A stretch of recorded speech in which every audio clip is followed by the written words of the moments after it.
Creativity is an addiction. Unplugged because we will always say yes to creativity. Totally Uncut because we all make mistakes.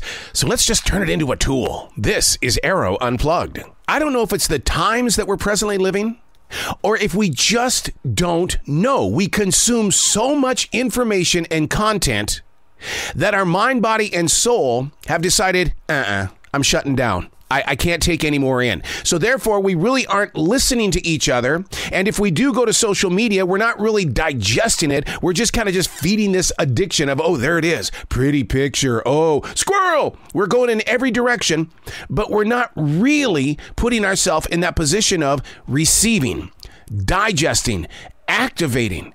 Is it just me? Because here's another thing that I've noticed a lot lately too. People are talking softer than what they used to. And it's not because I'm a 61-year-old who's been wearing radio station earphones for 44 years. It's real people talking softer. And when they're asking questions, you're only hearing half of what they're trying to seek. So therefore, without saying, what? What are you saying?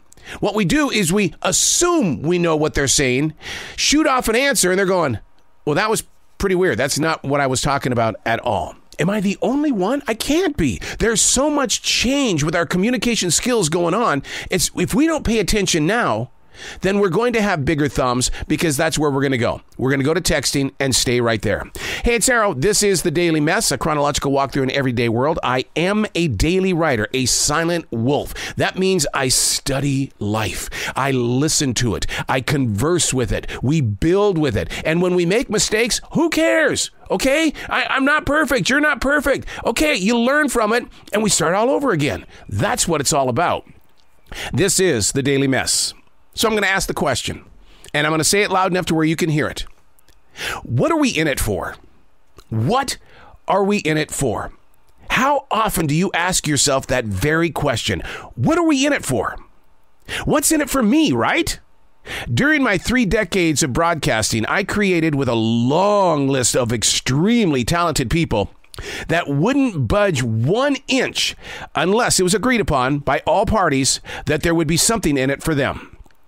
One of my biggest triggers or pet peeves is when I hear someone say, I'm off the clock. It requires a lot of energy to keep calm. I'm off the clock. Really? You're off the clock. Instantly, this is how I think.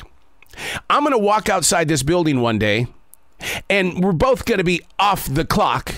You're going to be having car troubles, or you're going to be stuck in a conversation you're trying to get out of, and you're going to request my help.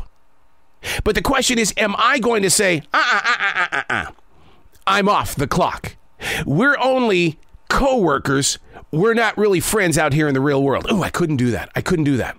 But don't you want to feel like that when someone says that? I'm off the clock. What are we in it for, right? What are we doing? It's about who? Should it be about you? What sort of conceit or overconfidence are we really sending out there? I mean, collaborating doesn't come with a time clock. We should be really, truly present with everyone we come in contact with, even if it's the first time you've met that person. I get so charged up when somebody walks in with a, kind of a grumpy look on their face. And I walk up to them and I go, you having a good day today? Hey, how you doing, man? I haven't seen you here before. Is there any way that I can help you? And it changes them because I'm convinced inside my soul that when people say, do you think people are happy to see you? And my answer is always no. What people are happy about is that I recognize them. I've taken the time to say, hey, how's your day so far? What are we in it for? Find out that answer.